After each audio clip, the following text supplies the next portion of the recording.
ये वचन की ताकत होती है। अब वचन मानते नहीं, संत सदगुरु की बात को आप समझते हो कि गुरु ने क्या ऐसे ही कह दिया होगा। गुरु मौज बख्शता है जिस जीव को जिस काम के लिए कहता है। अगर वो बुरा काम तो कहता है तो गलत बात है, जिससे तुम्हारा नुकसान होता है उस वचन को ना मानो। लेकिन अगर वो कहता है कि तुम ये काम करो, किसी से कोई सेवा करवाना चाहते हैं, किसी को किसी भी रूप में वो कोई काम, कोई आज्ञा, कोई उपदेश करते हैं, तो समझो कि उसको अपना भाग सराहना चाहिए कि मेरे लिए ये अवसर जो मिला है, इस अवसर को पाके मैं अपने कर्म को काट सकता हूँ। गुरु ने मुझे मौज बख्शी है, इस मौज में क्या पता हमें कौन सा फायदा पहुंचाने का उन्होंने प्रयास किया है। ये जीव अपनी बुद्धि, अपनी ज्ञान से और अपनी चतुराई के कारण उस आए हुए अवसर को खो देता है। अवसर किसी को दिया जाता है सेवा करने का, वो उसको टाल देता है। सेवा करने के लिए कहा किसी को जाता है, वो अपनी मिली हुई सेवा किसी दूसरे को दे देता है, नहीं उठती उससे सेवा। जब इन बातों को मानते नहीं, क्यों नहीं मानते? क्यों? उस और हमारी दृष्टि नहीं होती है। बराए नाम के हम सत्संगी हैं, कहने को कहते हैं, नाम भी लेते, फिर शिकायत करते हैं जी मेरा ध्यान नहीं बनता, मेरे से अभ्यास नहीं होता, मेरा सुमरण नहीं होता। मैं कहता हूँ ध्यान अलग चीज़ है, अभ्यास अलग चीज़ है, सुमरण अलग चीज़ है। और फिर ये चीज़ करने मैंने थोड़ी करनी है, आपने करनी है। जो खुद इंसान ने खुद करनी है, वो मुझे आके अपनी ही शिकायत क्यों करता है? गुरु ने जो चीज़ देनी होती है, गुरु को तुम याद करके देखो, गुरु तो अंग संग बार भीतर दिन रात तुम्हारे साथ रहता है, चौकीदार बन के पहरेदारी करता है तुम्हारी। जिन्होंने संतों पर यकीन किया उनके साथ ऐसा हुआ, लेकिन ये जीव नहीं मानता। दादू साहब का शिष्य था,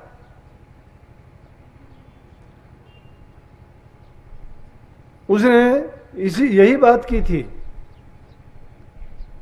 कि दादू साहब ने उसको बहुत चेताया कि तू ये ना कर, वो ना कर, नहीं मानता था।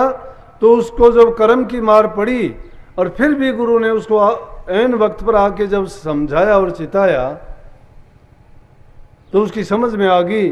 और फिर कहने लगा कि उसने लाख लाख गुरु का धन्यवाद किया कि अगर गुरु जी मुझे समय पर नहीं संभालते तो मुझे भी और दूसरे लोगों की तरह से, नाम ही बता देता हूं, रज्जब नाम था, रज्जब नाम का उनका शिष्य था। उनके पास रहता था, लेकिन फिर घर वाले उसको ले जाके उसकी शादी करने के लिए तैयार हो गए। पहले भगवान भक्ति में मस्त रहता था, सेवा करता था, संगत की करता था, नेक काम करता था, बुराइयों से बचा हुआ था। लेकिन घर वाले चाहते थे उसको घर गृहस्थी में डाल देना, दुनिया के जंजाल में फंसा देना, दुनिया के जंजाल में फंसा देना। लेकिन संतों ने तो ऐसा सुगम रास्ता बना दिया, कहते हैं कि घर में रहो, सारे काम जिम्मेवारियों को निभाते रहो, सेवा करो, प्रेम करो, और घर में रहते हुए ही भक्ति करके अपने जीवन को सफल बनाओ। लेकिन क्या किया, जब उसको समझ में आ गई, शादी का टाइम हुआ, दादू साहब गए और जाके कहने लगे, रज्जब क्या करता है तूने? मोड़ सिर पर बांध लिया था, कहने लगे, रज्जब तूने गजब किया, क्यों सिर बांधा? मोड़ चल रहा था तू हरि भजन को और करी नरक में ठोट। कि रज्जब तूने क्या गजब कर दिया? इतने दिन तक तू गुरु की शरण में रहा, भक्ति के रास्ते पर चला, मन बुद्धि को तूने पवित्र बनाया, अपने जीवन को मर्यादित किया, नेम टाइम से तू रहता था, अच्छा भजन सुमन ध्यान करता था, और तू किस जंजाल में पड़ गया? तू सिर पर मोड़ बांध के उस नरक में जाने की तैयारी कर ली। उसी टाइम उसको ख्याल आ गया, संतों की दी हुई ताकत कभी व्यर्था नहीं जाती। उसकी बुद्धि पर जो पर्दा पड़ा हुआ था, एकदम पर्दा हटा और उसी टाइम मोड़ को तोड़ के फेंक दिया। कहने लगे मैं शादी नहीं करूंगा, और गुरु के पीछे पीछे हो लिया, चल दिया। कुछ दिन के बाद में रजब साहब जब जा रहे थे, और जाते हुए उसने देखा एक भांड जाति का आदमी था, उसके 3 बच्चे थे। वो भांड ने क्या किया कि एक बच्चे की तो उंगली पकड़ रखी, एक को गोद में ले रखा, एक को टोकरी में डाल के और सर के ऊपर लिए चल रहा है। पीछे पीछे उसकी घरवाली है, वो भी दूसरा सामान साथ में लिए और रास्ते रास्ते चलते जा रहे हैं। सामने से रजब आ गया और रजब जब देखता है तो बच्चे ने पेशाब कर दिया और पेशाब की बूंद उसके चेहरे पर से लुढ़कती है भांड की। जब रजब कहने लगा भला हुआ सतगुरु मिला, ना तो होता भांड, सिर पर होती टोकरी, गली होती रांड। हंसने की बात नहीं, रोने की बात है कि उसको उससे भी शिक्षा मिली। अरे हमें तो रात दिन जो मुंह के सामने कह के बातचीत आई जाती है उसको भी भूल जाते हैं, नहीं मानते।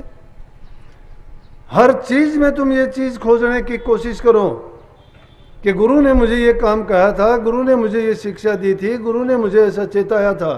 सुमन कैसे भूल जाओगे, ध्यान कैसे हट जाएगा। जब भी तुम बैठोगे काम करोगे तो तुम ये याद किया करो ना कि गुरु तो इसको ऐसे करता है, सत्संग में तो ये बताई गई थी, मैं क्या करता हूं। ये सुमरन है। जिस घड़ी में, जिस वक्त में तुम्हें गुरु याद आता है, नाम याद आता है और वो किए हुए सेवा के काम याद आते हैं, वो तुम्हारे व्यर्था नहीं जाते, वो भक्ति में गिनती होते हैं। कभी तुम इस चीज को भजन मानते हो कि एकांत में बैठ के तुम घंटे 2 घंटे और कोई और ही चिंतन करते हो। जब एकांत में जाते हो दुनियादारी की बातें याद आती हैं, वो भजन नहीं है। इससे अच्छा तो तुम्हारा वो चिंतन अच्छा है कि सेवा करते हो, काम करते हो। सेवा को महत्व क्यों दिया गया कि जब सेवा करते हो तुम्हें दूसरी चीज याद ही नहीं आती। तो भागी जीव वो हैं कि जो संतों के दरबार की जिनको सेवा मिली है और जिनको विशेष कृपा होती है उनको विशेष सेवा मिलती है। विशेष सेवा हमेशा गुरु की जबान से आती है और गुरु की दृष्टि जिस पर पड़ती है, जिससे वो सेवा लेना चाहते हैं, उसको ये भूल कभी नहीं करनी चाहिए कि उस आई हुई मौज को किसी दूसरी जगह को सरका दे। सोचना चाहिए कि ये मेरे लिए कोई विशेष रूप लेके आई है, मेरे कोई खास कर्म को काटने के लिए आई है, या मेरे लिए कोई विशेष रूप से मौज बख्शी गई है जिसमें मेरा कल्याण है और मेरा हित है। हम तो भजन और किसी चीज को मानते हैं। जब सत्संग में जाते हो सुनते भी हो उन बातों को, बाद में जब बात करते हैं आप वही बात दोहराते हो। कमाल की बात है, फिर सुनते कहां पे हो? या जिनको जो बात कही जाती है उनको दूसरों की तरफ फेंक देते हो। कबीर साहब जैसे शब्द गाते भी हो, सुनते भी हो, कहते हैं मेरे सतगुरु सेल समान बाण मेरे मारा है। सतगुरु ने तो सेल के समान बाण, सेल जब लगती है तो किसको? दिल को बेंध जाती है, दिमाग को बेंध जाती है, जीवन को बदल डालती है। तुम्हारे रास्ते बदल जाते हैं, जीवन का ढंग बदल जाता है।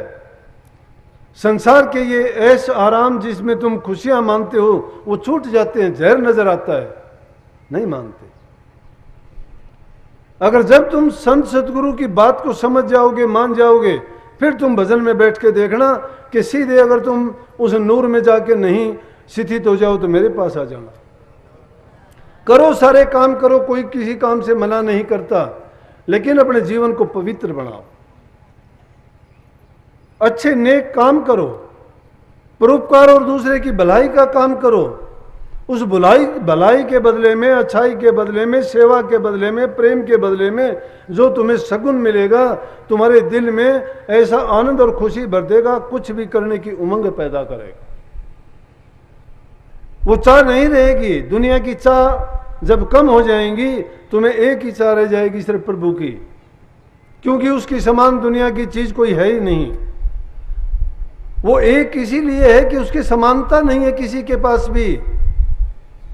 वो एक अनेकों की पूर्ति करता है। जिस रूप में, जो भी काम में, जो भी लाभ तुम लेना चाहते हो उसको प्राप्त कर लो, सब है। और ये संसार तो ऐसी है, बनिए जैसी हाट, इसमें सब प्रकार का सामान आया है। लेकिन चतुर इंसान वो है जो अपना काम करके जाता है, मूर्ख इंसान वो है जो अपने मूड को भी गंवा जाता है। इस संसार को अगर देखो तो इस रूप में देखो, जिस प्रकार से संबल का फूल खिलता है। संबल के फूल को देख के बहुत सुंदरता उसमें नजर आती है, बड़ा रंग देख के तोता भी रीझ जाता है, समझता है कि बहुत अच्छा फल होगा ये, जाके उसमें चोंच मारता है, उसमें खुशी आनंद रस ढूंढने का प्रयास करता है। लेकिन क्या करता है? चोंच मारता है तो उसमें से रूई निकलती है, रस नहीं निकलता, आनंद नहीं मिलता उसको। रूई भी चोंच से चिपट जाती है, उसको छुटाना मुश्किल हो जाता है।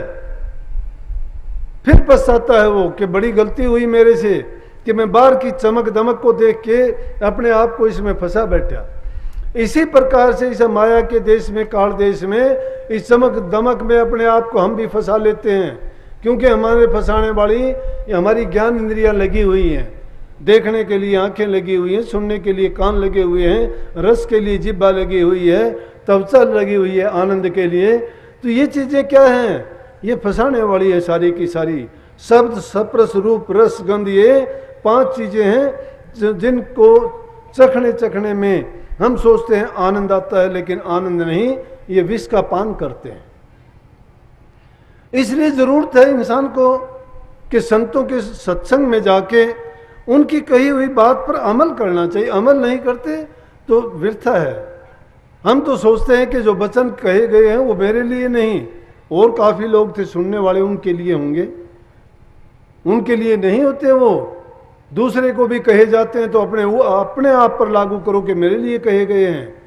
अगर कमियां बताई जाती हैं तो ये मत समझो कि गुरु ने मेरी बेइज्जती की है या मेरी बुराई की है या मेरे अवगुणों का बखान किया है।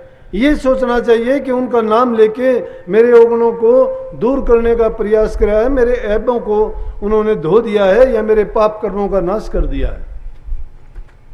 ऐसी जब हमारी सोच हो जाएगी तो निश्चित रूप से हमारे कर्म धीरे धीरे कटते चले जाएंगे। जीव नहीं जानता कि उसके कैसे कर्म हैं, जीव नहीं समझता है उसके कर्म कैसे काटे जाएंगे।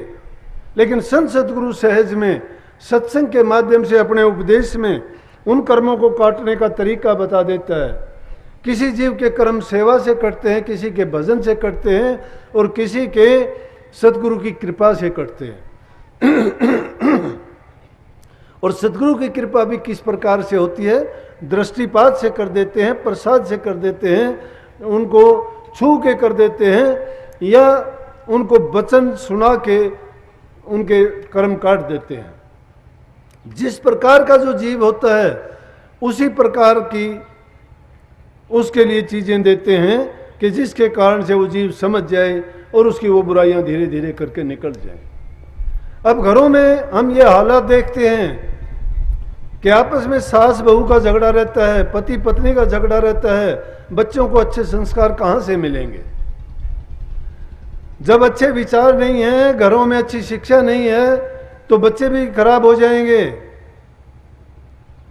सम्मति चाहिए। सुख, समृद्धि और खुशहाली कहां मिलेगी? जहां सुमति होगी। सुमति जहां है वो नाना प्रकार के सुख हैं। लेकिन जहां कुमति है, बुरे विचार हैं, बुरे ख्यालात हैं, आपस में झगड़े फिसाद होते हैं, एक दूसरे की बात नहीं मानते हैं, तो समझो उस घर में दुख काल का पैरा हो जाता है, पाप पैदा हो जाते हैं उसमें, और उस घर से लक्ष्मी वास छोड़ देती है। खुशियां नहीं रहती उस घर में। जिस काम में अच्छाई के लिए भी तुम काम करना चाहोगे, बुराई में बदलते देर नहीं लगेगी।